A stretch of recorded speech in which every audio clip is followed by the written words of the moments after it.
Good morning, adventurers. My name is Ben, and welcome to a morning show where I sit around, drink some tea, and talk about D&D. First up for D&D news, we have no D&D news. I guess the only real news is that if you are a fan of Critical Role, they released a teaser video, I guess, of a walkthrough of their set and some interviews with the cast yesterday, Tuesday, in the middle of the day. So if you are into that, go check it out. If you haven't seen it already, it's super cool. The tech nerd in me is very excited about it. And I am actually probably going to watch it again so I can try and figure out a little bit more about how it all works, because I really, really think it's a really awesome setup. Tellison in the video actually described it as what would be the ideal game room, and honestly, I can't blame him. It's amazing. And then the only other real piece is that Fizban's Treasury of Dragons comes out in 6 days. We're so close. I'm very excited about it because, as we have discussed on the show before, I love some dragons. I love most dragons, in fact. So I'm really excited about a book that's all about dragons to come out. And yeah, that's all the news. That's all of it right there. Up next, we have streams. Today, for streams, we have, as most Wednesdays have been since I've started the show, the 7 on Dropout is coming out today at 7 p.m. Eastern Time. Yep, 7 p.m. Eastern Time. But it is the final episode of the 7, which is super cool. I don't know if they're going to be doing a two-parter like they have done for a lot of main shows in the past, because this one is one where it's kind of sitting in the middle of, the length of a full normal main season and a side quest thing. I've been saying sidetracked a lot recently, sorry. So who knows? Maybe it'll be a two-parter episode, so it'll be this week and next, but they have billed it as the final episode. So definitely, if you've been keeping up, go check that out. If you've not been keeping up, I highly recommend it. It's hilarious and amazing. And honestly, the people at the table are phenomenal role players. You've got some big names there, and Brennan is running for him, and it's phenomenal. So if you're into Dimension 20, if you're into that vibe, if you're into, anything about that, definitely go check it out. Again, it closes tomorrow at 7 p.m. Eastern Time. So I am looking forward to that. Next up, we have T&D, which today is fun and exciting because I have a very nice vanilla caramel chamomile, which is very good, sort of unexpectedly. So I figured it'd be pretty good, but this is the first time I've had it. It's very good in an unexpected kind of way. And it is in this most inconvenient mug because it has a dinosaur painted on it, and then the handle is a dinosaur. So there's no actual handle to it. You just have to kind of grab the head like a knob and drink out of it that way. This is a normal position for me. This is actually my fiance's mug. She got it from Dragon Town or Dragon Village maybe. I don't remember exactly what it's called, but she was very excited about it. And I think it's such a dumb design for a mug, so it is pretty fun. But really, the tea inside of it is delicious. But it is also very hot right now, and so grabbing the outside of it, not my best choice. But that's not the point. Moving on to what we are actually talking about today. I have actually gotten a couple of questions recently about how I used levels 1 through 4 as a tutorial for my party. I've mentioned it in a couple of videos on here. I've mentioned it on TikTok before. I've mentioned it in a couple of different places. And I have had people ask me, how did that work? What did you do? How did you do that? And I mean, I guess I'm going to tell you guys about it. That's what I'm talking about today. So, I, as I have discussed on this show before, have a lovely party of 6 different players. This is my home game. There's many games that I play in. This is the one that I run for a bunch of my friends in real life. So they are not internet people so much, but we have been playing for the last 2.5 years now, which is really cool. I'm really, really happy with it. They have just hit level 16, and I mean, they're entering the final arc, really, more than anything, of the campaign, and it's going to be a really, really cool finish out. But we are not talking about the end of the campaign. We are talking about the beginning of the campaign. So let me give you a little bit of backstory on this to start, right? Um, Actually, this D&D game came about because it was in my first year of teaching. They kept inviting me to do things, and I kept saying no to going to do those things because I always had some kind of conflict come up. And pretty regularly, that conflict was me running a D&D game, and that had been like scheduled weeks in advance for whatever session that was going to be. And so finally, one day, one of them asked me, "Why do you never come to anything? Like, do you want us to stop inviting? Like, is it? Would you rather we just stop inviting you?" And I said, "No, I just have a D&D game that I have to go run." And they went, "Oh, that's really cool." And then they told the other ones about it. And then they were like, "Oh, well, we want to play D&D. We don't know how to do that. How do we do that? Will you run a game for us?" And I said, "Sure. Okay." And so I started running a D&D game for them. I didn't know if it was going to be a one-shot or a long campaign, which obviously it has turned into a long campaign. But I was like, yeah, sure. Sounds good. I can at least give you guys like a taste of what it's like. And actually, I ran what is now going to be not necessarily the standard, but one of my like go-tos for how to run a first game, with especially with all brand new people, right? So my goal in this first game in particular, but ultimately throughout the first 4 levels of the game, when I realized that we were going to be doing this as an ongoing game, was to teach them how to play the game and teach them about the things that could happen in the game. That was really the goal, right? So, level 1, first game. I should also say that this first portion, the first 4 levels, we went through in, I want to say it was 7 weeks total, maybe 8. They were only level 1 for the first game, level 2 for 2 games, level 3 I think was also 2 games, and then level 4 I want to say was either 3 or 4 games. I'm not sure exactly which one. I have it written down in my notes. I have like a full log of everything that they've done, so that I have reference to it. It doesn't make any sense. It's all like scratch and notes and stuff like that. So if anybody tries to read it, it doesn't make a whole lot of sense at all. But I decided that I wanted to really sort of help hammer home these important details of the game to them early on. And so in the first game, I wanted to teach them, more or less, the different pieces that could be in any given session. As you do with a lot of one-shots, you want to incorporate some amount of roleplay and some amount of combat.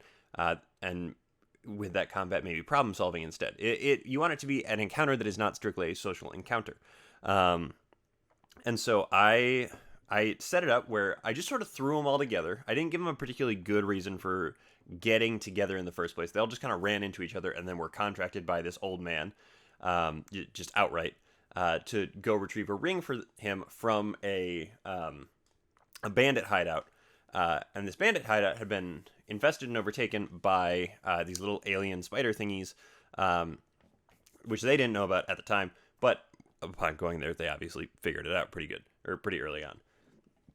If you're wondering what those things are called, they're called Neogi. I use the hatchlings for them for the most part. But what we did was, they did that. They searched town for some clues, rolling different checks and stuff like that, so they could kind of learn where it was on their sheet. And then they went out and then they did a mini dungeon crawl, because it was just a very small cave system that I had set up for them, where they'd go through clearing out these little like pockets of these eggs and nests and stuff like that. They got a treasure chest at the end, which is where the bandits had been keeping everything. And they brought it back out and they returned the ring to Martin, the old man. And that is where the first session ended, right? And it was at that point that I realized that we were going to be playing again and again and again, and moving on from there. And so that is when I decided that I was going to use the beginning as a tutorial. And so they dove into it a little bit more, going through that. They had, early on in the game, actually not early on, in the second session, they discovered that they were being hunted by a crew of criminals who were upset because one of the party members had been in the area scouting for new criminal territory, and so they were infringing on that territory of this syndicate. And so the old man Martin suggested that they go through the woods to find this settlement that was in the woods somewhere, because the bandits probably wouldn't follow through there. And so the party did that. And as they went, they realized that the forest was like infested with these same eggs that they had found in the in the actual cave that they had cleared out. And so going through that, we went through some sort of like chase sequence almost, where they were being chased by these Neogi that had infested the forest, until they arrived at this settlement, wherein they had a social encounter with somebody who was watching the perimeter, then with the leader of that settlement, and then they were contracted to go help out with the infestation. Jump forward to the next game. They go through another mini dungeon crawl kind of thing, this time with a few different sort of facets than maybe they were expecting. They had some NPCs with them to help fight alongside them. They had different sort of like ability combinations that they were using. They had been given some items to try and use, so we were exploring like using items in combat and interacting with NPCs and stuff like that. They did that, and then they returned to the settlement, where they reported that they had cleared out this core nest. And then over the next couple days, the infestation cleared, and they were thrown a small festival. Next session, they interact with the festival. That was the whole session. They had a party in game, and as I have mentioned before in this, particularly in the downtime episode that I did, I really think that downtime is valuable. I think that parties are a good way to have some downtime. And so, showing them that you can have a full downtime session and have it be engaging, entertaining, and rewarding, both outside and inside of the game, they could win like prizes and stuff like that, was a really good way to do that, essentially.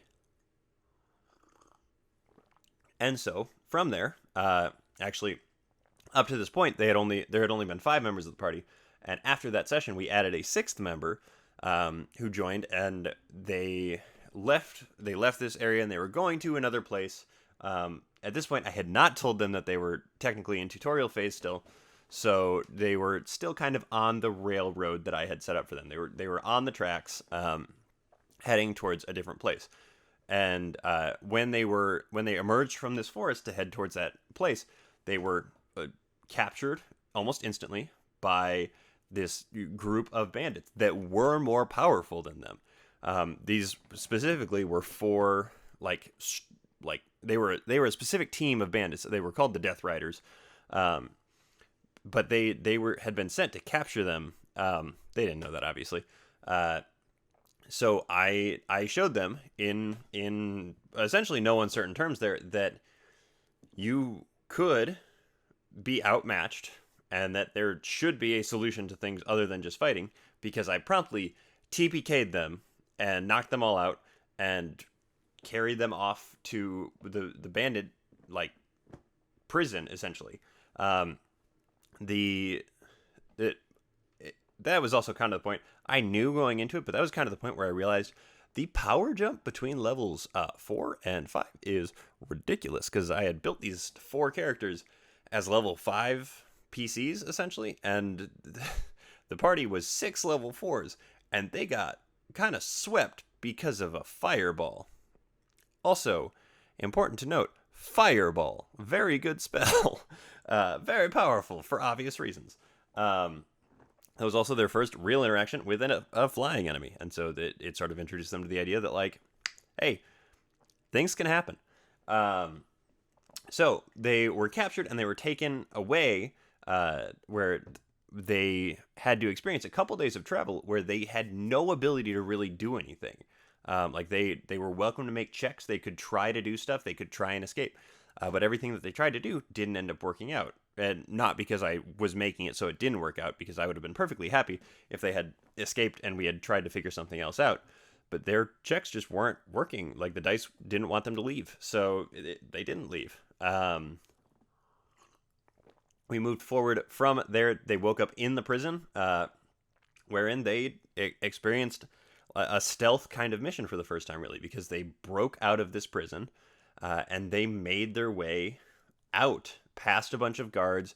They did end up fighting for a little bit. I do this thing every once in a while where, like, if I've just hit them with a really, really difficult, almost impossible fight, I will then feed them some, like, fodder enemies to, like, balance out the confidence and everything like that. So I threw a bunch of these like minions essentially at them, and they swept through the minions no problem. But then the door opened, and two of the main guy, like two of the big guys that had captured them, were standing there, and they all went, "Oh God!" and they all took off. Um, and so that was a point where I had drawn out the entire map of this complex, and they had split, like they were fighting, and then when they went to scatter, they split up because some of them went to go get horses, some of them were running away from these enemies, some of them were picking up downed allies, and some of them were like running distraction essentially. So because they had this big battlefield that they could play on, they sort of got to interact with that and come up with a way to better like almost strategize amongst themselves, even though I didn't really let them like have time at the table to strategize because they were in the moment. And that was another point there where I was trying to teach them that like you can't, stop everything to have a strategy session, because the guy with the axe isn't going to stop running at you. And so after they escaped there and they made it to the city, which was about a half a day's travel away, they hit level 5. And that is the point at which I said, "Congratulations, guys. You finished the tutorial. Training wheels are off now." And they all looked at me like I was insane. But here we are, 2 years after that, having just finished them saving that same city from a otherworldly dragon and a demigod. The things change. But that is how I used those first 4 levels as a tutorial. I came up essentially with a list of things that I really, really wanted them to learn.